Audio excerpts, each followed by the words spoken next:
오늘도 우리 하나님의 은혜를 삼하며 나온 사랑하는 성도님들에게 우리 하나님의 위로와 평강과 기쁨이 충만하시기를 바랍니다.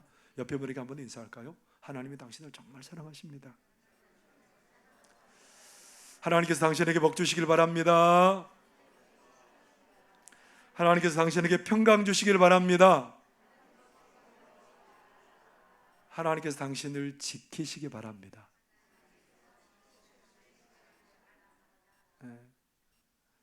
변하지 않는 우리 하나님을 찬양합니다. 여러분을 정말 사랑하는 하나님을 찬양합니다. 오래전에 몽골에 갔더랬습니다. 몽골에 갔는데 몽골하고 러시아 국경 지역을 이제 좀 둘러볼 일이 기회가 생겼어요.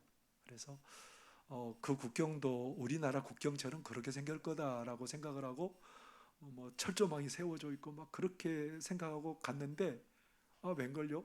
철도망도 없어요.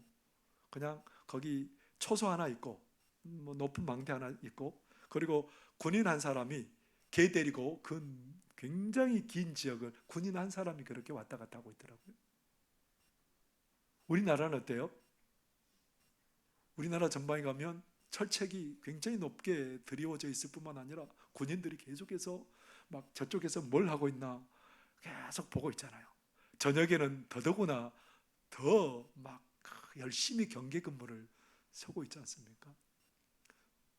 왜 그럴까요? 왜 그쪽하고 이쪽하고 차이가 있는 거죠? 러시아하고 몽골은 전쟁 중이 아니에요. 근데 우리는 지금 무슨 가운데 있어요? 전쟁 가운데 있어요. 사실은 잠깐 전쟁을 쉬고 있는 거죠. 휴전이에요. 휴전. 언제든지 상대방에서 도발해오면 언제든지 전쟁을 시작해야 되는 그런 상황 가운데 있다는 거죠. 그렇기 때문에 그 전쟁 가운데 있는 사람은 촉각에 곤두서 있어요. 상대방이 뭘 하고 있는지 그것 때문에 뭐 눈을 굉장히 크게 부릅뜨고 살펴봐야 되는 겁니다. 근데 여러분도 지금 전쟁 중에 있다는 거 알고 계세요? 아니, 무슨 목사님 전쟁은 무슨 전쟁이요? 전쟁 소리만 들어도 몸소리 치는데. 근데 여러분 이미 예수 그리스도를 내 구주로 고백할 때에 사단과의 이미 전쟁이 시작된 거예요. 할 수만 있다면 사단은 우리가 믿음에서 벗어나게 하려고 우는 사자처럼 여러분들을 지금 똑똑히 보고 있습니다. 여러분 사단을 잘 못 보시잖아요. 근데 사단은 여러분을 똑바로 보고 있어요. 지금도. 어떻게 하면 믿음에서 떨어지게 할까? 어떻게 하면 잘못 넘어지게 할까? 어떤 분이 막 전도를 받아가지고 예수님을 믿으려고 교회 처음 발걸음을 딱 옮겼답니다. 그랬더니 집에 불이 났어요. 그 사람이 어떤 생각했게요? 나는 예수 믿으면 안 되는 사람인가 보다 라고 생각하고 그 사람은 그 다음부터 교회 안 다녔어요. 사단은요 할 수만 있다면 어떻게 해요? 우리를 넘어뜨리려고 해요. 그래서 우리가 자꾸 경계를 게을리하면 안 된다는 거예요. 경계하고 또 경계해야 된다는 겁니다. 어떤 사람이 낙타를 타고 사막을 횡단하고 있었습니다. 밤에는 춥잖아요. 밤에 추우니까 텐트를 딱 만들어 놓고 이제 추위를 피하려고 텐트를 만들어 놓고 이제 자고 있는데 뭔가 몸에 막 닿는 거예요. 그래서 깨어서 만져보니까 낙타가 코를 텐트 안에다가 집어넣고 낙타가 그렇게 들어오려고 하는 거예요. 그래서 이 사람이 추우니까 낙타도 코 정도는 들여보내놓고 있어도 괜찮겠다 그렇게 생각을 하고 있었는데 좀 이제 어느 정도 자고 또 만져보니까 뭐가 막 두꺼운 게 만져지는 거예요. 보니까 낙타의 목이 그 사람 옆에 들어와 있는 거예요. 목이. 목 정도야 뭐 괜찮지 하고 좀 지나갔는데 좀 지나서 만져보니까 뭐 다리 같은 게 보이는 거예요. 그래서 이제 그 정도는 함께 뭐 추우니까 함께 더불어 나를 태워줬으니까 그냥 함께 자야지. 그러다가 나중에는 이 남자가 텐트에서 쫓겨나고 낙타가 그 안에서 그렇게 따뜻하게 잤답니다. 뭘 얘기하고 싶은 거예요? 그냥 처음에 코가 들어왔을 때 그 코를 어떻게 했어야 됐어요? 주먹을 쥐고 주먹을 쥐고 한번 때렸으면 얘가 안 들어왔을 텐데, 얘가 그냥 드니까 들어와서 결국은 텐트를 차지하고 주인은 쫓겨나는 그런 일이 벌어지고 말았습니다. 여러분, 우리도 우리의 신앙도 경계하지 않으면 낭패를 경험할 수 있지요. 다윗의 생애가 가장 잘 나타나고 있는 본문이 어디냐면 사무엘상 사무엘하이죠. 사무엘상에 보면 언제 다윗이 처음 등장하냐면 사무엘이 사울 대신 왕으로 세울 사람을 기름 붓기 위해서 이새와 이새 아들들을 초청합니다. 다 이렇게 7 아들이 지나는데 아무도 기름 부을 사람이 없다고 하나님이 말씀하세요. 오늘 물어보니까 들에서 양치는 아들, 막내 아들 다윗이 있다는 거예요. 그래서 그 아들 오기 전까지 내가 아무것도 안 한다라고 사무엘이 말해. 딱 와서 보니까 하나님께서 그에게 기름 부으라는 거예요. 사무엘상 16장 12절 13절에 이렇게 말씀합니다. 이에 사람을 보내어 그를 데려오매 그의 눈빛이 붉고 눈이 빼어나고 얼굴이 아름답더라. 여호와께서 이르시되 이가 그니 일어나 기름을 부으라 하시는지라. 사무엘이 기름 뿔병을 가져다가 그의 형제 중에서 그에게 부었더니 그날 이후로 다윗이 여호와의 영에게 크게 감동되니라. 사무엘이 떠나서 라마로 가니라. 기름 부음을 받은 다음에 다윗이 어떻게 됐다고요? 하나님의 영, 여호와의 영에게 크게 감동되었다. 성령 충만하게 되었답니다. 그래서 나중에 사람들이 전쟁터에 나가가지고 블레셋의 군대 앞에서 지금 맥을 못 추고 있습니다. 왜냐하면 골리앗이 그들 앞에서 그렇게 전쟁을 도두고 있었기 때문에 누구도 나가지 못하죠. 근데 누가 있었다고요? 하나님의 영에 크게 감동된 다윗이 골리앗을 무찔러 버립니다. 그리고 큰 승리를 가져오고 블레셋을 무찌르고 그렇게 영웅과 같은 존재가 되죠. 그래서 이제 다윗이 군대 지휘관이 되고요, 사울과 함께 블레셋과의 전쟁에 막 나갑니다. 그랬더니 승승장구하는 거예요. 여인들이 그렇게 이기고 들어오는 사울과 그리고 다윗을 맞이하면서 뭐라고 노래했을까요? 기억하세요? 뭐라고 노래했을까요?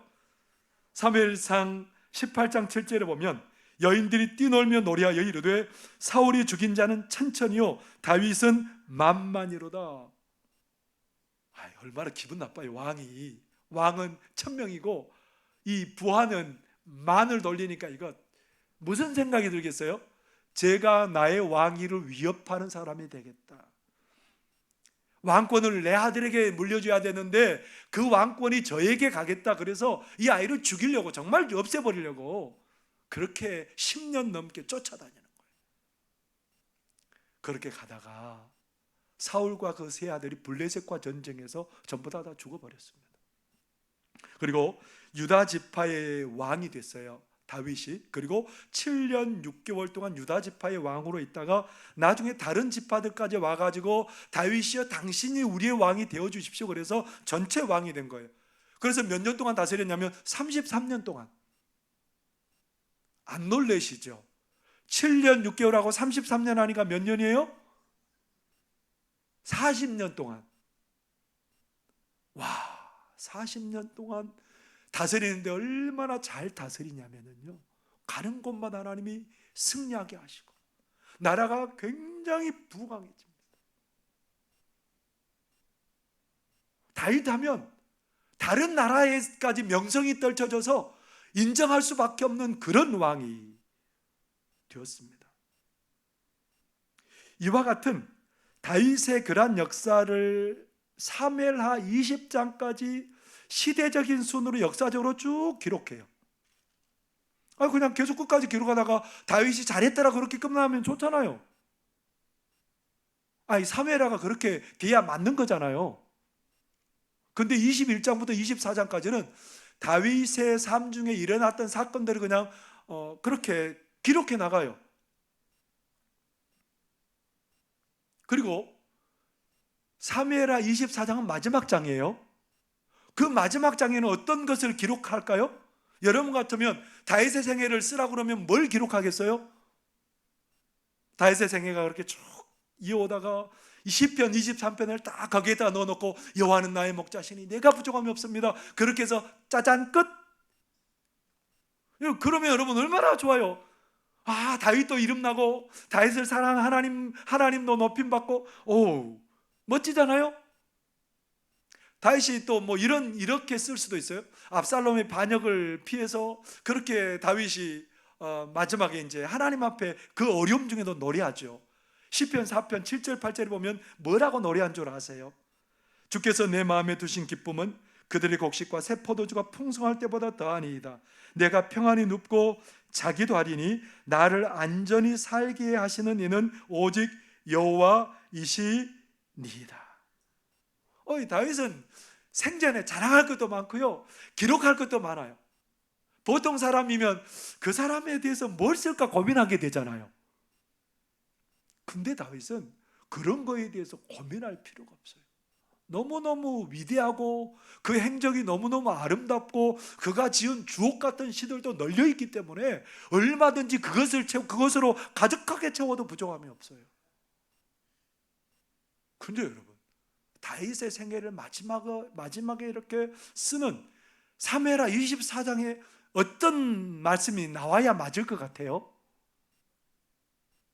여러분 같으면 뭘 쓰겠어요? 아우, 멋져. 그러면 좋잖아요, 여러분. 근데 여러분, 이 사무엘하 24장 1절 한번 읽어보세요. 우리 다 같이 한번 읽어볼까요? 시작. 여호와께서 다시 이스라엘 향하여 진노하사 그들을 치시려고 다윗을 격동시키사 가서 이스라엘과 유다의 인구를 조사하라 하신자라. 여러분, 너무 격이 안 맞잖아요. 너무 여기에 들어올 내용이 아니잖아요. 뭐라고 기록하고 있어요? 하나님이 이스라엘을 향해서 진노하셔서 그들을 치려고 다윗을 격동해서 인구의 숫자를, 그렇게 군사의 숫자를 계수하라고 그렇게 했답니다. 무슨 말이에요? 이스라엘 백성들이, 하나님께서 이스라엘 백성들에게 진노하셨대요. 왜 진노해요? 하나님의 백성들에게 하나님은 너무 복을 주기를 원하시고 그들을 사랑하신 하나님이잖아요. 근데 하나님이 눈에 넣어도 아깝지 않은 그 이스라엘 백성들을 바라보면서 진노하셨대요. 치려고 하셨답니다. 왜 진노하셔서 치려고 하실까요? 네? 왜 그럴까요? 갑자기 사랑했는데 미운 마음이 들어서 그럴까요? 뭐 때문에 하나님이 갑자기 달라지셨을까요? 다윗에게 있는 그것이 이스라엘 백성들이 있기 때문에 그래요. 다윗에게 뭐가 있어요? 내 힘을 자랑해보고 싶은 마음이 있어요. 하나님이 가는 곳마다 이기게 하시고 그의 이름을 유명하게 해주셨는데 이제는 하나님, 내 힘으로도 가능하겠다는 거예요. 내 힘으로도 이 왕권을 유지하고 내가 세상에서 유명해질 수 있다고 생각을 하게 된 거예요. 그래서 요압 장군을 불러가지고, 요압이여, 지금 온 이스라엘 가운데 전쟁에 나갈 만한 사람이 얼마나 되는지 가서 파악해서 보고하시오.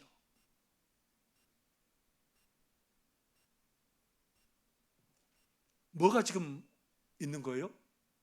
하나님을 의지하고 사랑했던 그 다윗이 이제 자기 자신에게 집중하기 시작한 거예요. 하나님을 외면하고 자기 자신을 바라보기 시작한 거예요. 근데 그런 마음이 다윗만 그런 게 아니고 누구도 그렇다고요? 누구도 그렇다는 거예요? 이스라엘 백성도 그렇다는 거예요. 근데요, 이 사건을 마지막에 이렇게 써놓은 이유는 너희들도 그렇다는 거예요. 오늘 말씀을 읽는 너희들도 여전히 다르지 않다는 것을 우리에게 경고해 주고 싶어서 이 말씀에 마지막에 이 말씀을 넣은 겁니다. 왜 하나님 없어도 될 만한 상황이 된 거예요? 여러분, 오늘 이 말씀을 읽으면서 그냥 그렇게 그랬네, 숫자 파악하는데 열심히고 9달 20일이 걸렸네, 그렇게 여러분들이 쉽게 지나갈지 모르지만 성경을 자세히 들여다보셔야 돼요. 사무엘하 24장 6절에서 7절 한번 같이 보겠습니다. 함께 읽어보겠습니다. 시작. 길앗에 이르고 닷딤호시 땅에 이르고 또 다냐안에 이르러서는 시돈으로 돌아 두로 견고한 성에 이르고 히위 사람과 가나안 사람의 모든 성읍에 이르고 유다 남쪽으로 나와 부엘세바에 이르니라. 여러분, 시돈, 두로, 여기는 어떤 땅이에요? 시돈은 이방 땅이에요. 이스라엘의 북쪽의 항구 도시예요. 무역이 성행한 지역이고요. 그것은 경제가 가득한, 그것을 통해서 많은 부를 이룰 수 있는 지역이 시돈과 두로예요. 근데 그곳 지역까지 사람 수를 헤아리러 갔답니다. 무슨 말이냐면 다윗이 그 지역도 이미 영향력 하에 두게 되었고 조공을 거두게 되었고 거기에 이스라엘 사람들이 가서 상주에 있으면서 조공도 받고 그리고 그들을 이렇게 다스리고 그런 일들을 했다는 겁니다. 그 강력한 두로와 시돈도 누가 다스리고 있는 거예요? 강력한 다윗 왕국이 다스리고 있는 거예요. 그리고 오늘 보면 히비 사람들, 가나안 사람들 뭐예요? 그 이스라엘 땅에 사는 그 원주민들을 전부 다 다스리게 되었다는 거예요. 그곳에 이스라엘 사람들이 가서 다스리고 조공도 걷고 그런 일들을 하게 됐다는 겁니다. 강력했어요. 경제적으로도 부유하게 됐고요. 군사적으로도 강력해서 다윗의 나라를 대적할 나라가 없는 거예요. 그러니까 이스라엘 백성들의 마음이 어디 있어요? 지금 잘 나가요. 두려워할 게 없고 걱정할 게 없어요. 그러니까 누구를 외면하기 시작한 거예요? 내 힘으로도 살 수 있는데 하나님 없어도 저 충분히 살 수 있어요. 괜찮아요? 다윗도 뭐라고 말해요? 하나님, 내 힘으로도 얼마든지 이제는 가능해요. 뭐가 고개를 들기 시작한 겁니까? 교만이 고개를 들기 시작한 거예요. 근데 오늘 보니까 1절 아까 얘기했던 것처럼 하나님이 오늘 뭐예요? 그도 이스라엘 백성들을 치시려고 다윗을 격동시켰다는 말이 뭐예요? 하나님께서 막 다윗을 야 가서 인구를 조사해라 붙이겠다는 말일까요? 그런 의미가 아니에요. 만약 하나님이 붙이겠으면 다윗이 죄지었으면 책임이 하나님께 있기 때문에 하나님이 그런 게 아니에요. 그냥 다윗은 마음속에 일어난 게 뭐예요? 나를 과시하고 싶은 그런 마음이 일어나기 시작한 거예요. 교만한 마음이 일어나기 시작한 거예요. 옛날 같으면 옛날에 다윗 같았으면 어떻게 했을까요? 그것이 잘못된 건 줄 알고 다시 마음을 다잡아서 하나님께 겸손하게 무릎을 꿇었을 거예요. 더더구나 요압 장군이 직언을 해요. 24장 3절 여러분 같이 한번 읽어볼까요? 시작. 요압이 왕께 아뢰되 이 백성이 얼마든지 왕의 하나님 여호와께서 100배나 더하게 하사 내 주 왕의 눈으로 보게 하시기를 원하나이다. 그런데 내 주 왕은 어찌하여 이런 일을 기뻐하시나이까 하되. 요압은 굉장히 영향력 있는 사람입니다. 요압은 크게 공헌한 사람이고요. 다윗의 나라를 강하게 하는데 지금도 굉장히 큰 권세를 갖고 있는 사람이 요압이에요. 그런 요압이 직언했으면 어떻게 해야 돼요? 수굴해야 되잖아요. 근데 막무가내예요. 가서 요압과 그 군 지휘관들에게 가서 보고해라. 이 배짱도 이런 배짱이 없어요. 지금 뭐 하고 있는 거예요? 하나님 의지하지 않고 내 힘 한번 과시해보고 싶다는 그런 말이죠.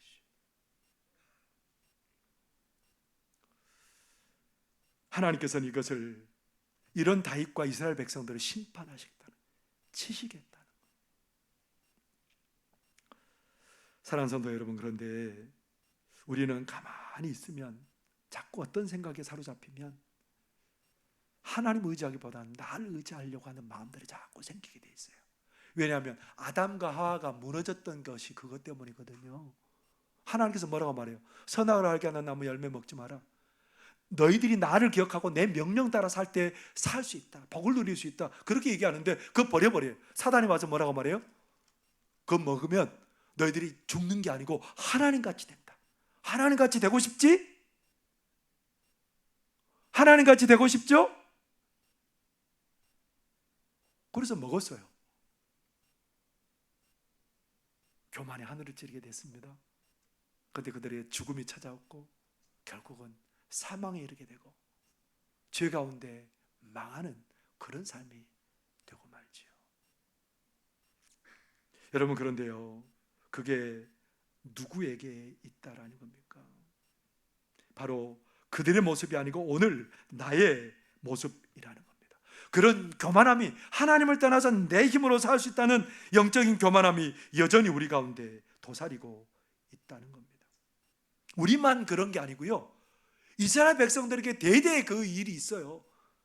모세가 이제 이스라엘 백성들을 광야에서 40년 동안 인도하고 곧 있으면 이제 요단강을 건너서 가나안 땅에 들어가야 되는데 모세가 뭐라고 그랬을까요? 이스라엘 백성들에게 누누이 당부한 게 뭐냐면 조심하라는 거예요. 뭘 조심하라 그랬을까요? 신명기 8장 12절에서 14절에 이렇게 말하죠. 내가 먹어서 배부르고 아름다운 집을 짓고 거주하게 되며 내 소와 양이 번성하여 내 은금이 증식되며 내 소유가 다 풍부하게 될 때에 내 마음이 교만하여 내 하나님 여호와를 잊어버릴까 염려하노라. 여호와는 너를 애굽 땅 종 되었던 집에서 이끌어내시고. 하나님 잊어버릴까 조심하라는 겁니다. 너희들이 배부르고 아름다운 집을 짓고 편안한 곳에 거주하고 소유가 풍성하면 너희들이 조심하라는 거예요. 뭘 조심하라는 겁니까? 하나님을 잊어버리고 너희들의 힘에 따라 살까, 그건 너희들이 조심하라는 겁니다. 그래서 하나님의 백성들이 늘 경계하고 또 경계해야 되는 것은 뭐예요? 하나님을 버리고 내 능력에 사로잡혀 살까 봐 그게 걱정인 거예요. 여러분, 하나님 의지하는 거 지금까지 했으면 된 거잖아요. 이 정도 됐으면 하나님 인정해 줄 만하잖아요. 그러지 않습니까? 여러분, 지금까지 하나님 의지하고 살았죠? 기도하고 살았죠? 헌신하고 충성하고 살았죠? 이 정도 됐으면 됐지 뭐 더 이상 하나님이 뭘 더 바라실까요? 다윗이 그랬어요. 다윗이 하나님만 의지하고 살았어요. 정말 하나님 붙들고 살았어요. 전쟁할 때도 하나님께 물어봐요. 하나님, 어떻게 전쟁해야 됩니까? 야, 정면 돌파해. 그러면 그냥 안 돼도 돌파하는 거예요. 야, 또 기도해요. 하나님 어떻게 할까요? 우회해서 가. 이번엔 돌파해도 되는데 하나님 우회해서 가래요. 하나님 의지하고 가요. 그때마다 하나님께서 어떻게 했어요?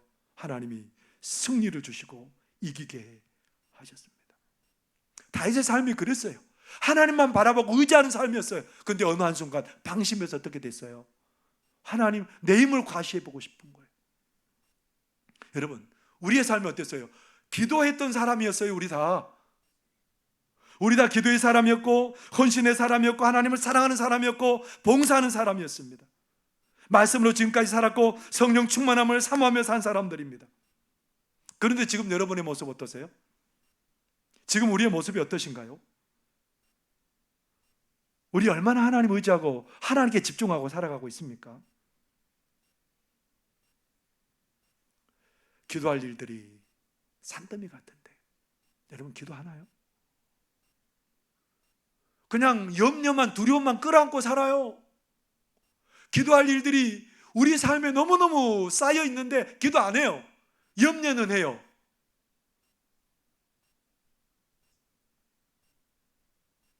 여러분, 우리의 삶에 하나님 앞에 나와 눈물 흘리면서 하나님 의지해야 될 우리들이 여전히 내 힘으로 살려고 그렇게 바둥거리고 살아가고 있습니다. 하나님 의지했던 우리들이 이제는 하나님 의지하지 않아도 별로 괜찮고요. 그게 별로 이상한 일이 아니라고 생각을 하고 살아가는 겁니다. 매일 하나님 의지하지 않고 내 방법대로 살아도 별로 문제의식을 갖지 못하고 살아가요. 그런데 매일매일 우리가 경계하지 않으면 안 된다는 겁니다. 씨름하면 누가 떠오르세요? 씨름. 누가 떠오르세요? 씨름을 안 좋아하셔서 죄송합니다. 이만기 씨 떠오르잖아요? 그 이만기 씨가 얼마나 그 작은 사람이 자기보다 훨씬 더 힘도 세고 체중 나가는 사람들을 메어치는 거 보면, 야, 정말 어떻게 저럴 수 있을까? 작은 사람이 그 2m가 넘는 이봉걸 씨 있잖아요. 저는 지금도 그 모습이 아른거려요. 어떻게 저런 거구를 무너뜨릴 수 있을까? 근데 이 키가 작은 이만기 씨가요, 그런 사람들을 막 무너뜨린 거 보면, 이야, 정말 대단하다. 그때 씨름의 인기가 참 좋았거든요. 근데 이만기 씨가 이제 지금 60이 넘었어요. 60이 환갑도 넘은 사람인데, 자기가 이제 그 전성기 시절을 이 자녀들이 모르는 거예요. 그래서 자녀들에게 이 전성기 시절을 한번 보여주고 싶은데, 뭔가 이제 그래서 그 태백장사하고 씨름을 이렇게 하게 됐어요. 태백장사가 뭐냐면 그 씨름에는 급수가 있거든요. 태백장사, 금강장사, 한라장사, 백두장사. 태백장사는 가장 낮은 급의 장사예요. 그래서 이제 이 정도 낮은 급의 장사면 사실은 눈도 안 준 거죠. 이 정도면 식은죽 먹기니까. 근데 오랫동안 씨름에서 떠났잖아요. 이제 이 태백장사하고 씨름하기 위해서 조금 단기적인 훈련을 해요. 어떻게 됐을까요? 어떻게 됐을까요? 보셨어요? 아깝게 2대1로 졌어요. 그래도 한 판은 이겼어요. 이만기 씨가 현역에서 물러났지만 계속해서 훈련했더라면 어땠을까요? 태백장사 웃죠. 근데 왜요? 왜 아깝게 진 거예요? 매일매일 훈련을 안 하고 한번 이겨보자 잠깐 훈련했기 때문에 무너지게 된 겁니다. 여러분, 우리가 해야 될 일은 뭐예요? 매일매일 내가 하나님 의지하고 하나님 바라보고 있는지 우리가 자꾸 그걸 바라봐야 된다는 거예요. 그걸 점검해야 된다는 거예요. 그걸 경계해야 된다는 거예요. 나는 지금 하나님 얼굴 구하고 하나님 바라보고 하나님의 나의 삶의 전폭을 맡기고 기도하고 헌신하고 사랑하고 살고 있는지 내 자신을 날마다 주의 기울여 보셔야 된다는 겁니다. 그게 복된 길이기 때문에 그래요. 하나님이 우리를 귀찮게 하려고 그런 게 아니고 그게 복의 길이다. 그게 사는 길이다. 이거 얘기해 주고 싶은 거예요. 우리가 늘 하나님께 의지하고 하나님을 바라봐야 될 이유는 하나님의 은혜와 사랑이 너무너무 크고 풍성하기 때문에 그렇습니다. 다윗이 요압으로부터 군사보고 받았어요. 몇 명이다라고 엄청나게 많은 숫자가 있는 거예요. 군사보고 받았습니다. 근데 다윗이 마음이 찔려요. 교만한 거예요. 그래서 다윗이 그렇게 고백을 하지요. 사무엘하 24장 10절에 보면 다윗이 백성을 조사한 후에 그의 마음에 자책하고 다윗이 여호와께 아뢰되 내가 이 일을 행함으로 큰 죄를 범하였나이다. 여호와여 이제 간구하옵나니 종의 죄를 사하여 주옵소서. 내가 심히 미련하게 행하였나이다 하니라. 하나님, 제가 잘못했어요. 하나님, 제가 회개합니다. 근데 됐어. 그랬을까요? 하나님이 선지자 가시 와가지고 이제 너는 셋 중에 하나 택하라는 거예요. 7년 동안 기근을 당할 건지, 석 달 동안 대적에게 쫓겨 다닐 건지, 3일 동안 전염병으로 고생을 하든지. 다윗이 하나님께는 제가 깨달았거든요. 이제는 제가 하나님의 손에 빠지기를 원합니다. 하나님께 내 삶을 맡기기를 원합니다 하고 세 번째를 택해서, 세 번째가 뭐라고요? 3일 동안 전염병에 시달리는 거예요. 사무엘하 24장 14절에 보니까 이렇습니다. 다윗이 가세게 이르되 내가 고통 중에 있도다 청하건대 여호와께서는 긍휼이 크시니 우리가 여호와의 손에 빠지고 내가 사람의 손에 빠지지 아니하기를 원하노라 하는지라. 누구의 손에 빠지기를 원한다고요? 하나님의 손. 정신 차렸어요 이제. 근데 하나님이 치시기 시작합니다. 하루아침에 7만 명이 죽어버린 거예요. 하나님께서 그 모습을 보고 가슴이 너무너무 아팠대요. 그것을 뉘우치셔서 사람들을 치는 천사들에게 이제 그치라는 거예요. 그러면서 다윗과 사람들에게 하나님께 번제를 드리고 화목제를 드리고, 그리고 하나님께서 관계를 회복시켜 주세요. 그래서 사무엘하 마지막 장 마지막 절이 뭐라고 기록되어 있을까요? 사무엘하 24장 25절을 우리 같이 한번 읽어보겠습니다. 시작. 그곳에서 여호와를 위하여 제단을 쌓고 번제와 화목제를 드렸더니 이에 여호와께서 그 땅을 위한 기도를 들으시매 이스라엘에게 내리는 재앙이, 하나님이 어떻게 하셨다는 거예요? 하나님 바라보고 나갔다. 불신앙 가운데 빠져서 그렇게 징벌을 당했는데 하나님 의지하고 다시 하나님 바라보고 나갔더니 하나님 다시 관계 회복을 주셨대요. 번제와 화목제를 통해서 하나님께 나가게 하셨대요. 하나님이 그들의 기도를 들어주시고 응답하셨답니다.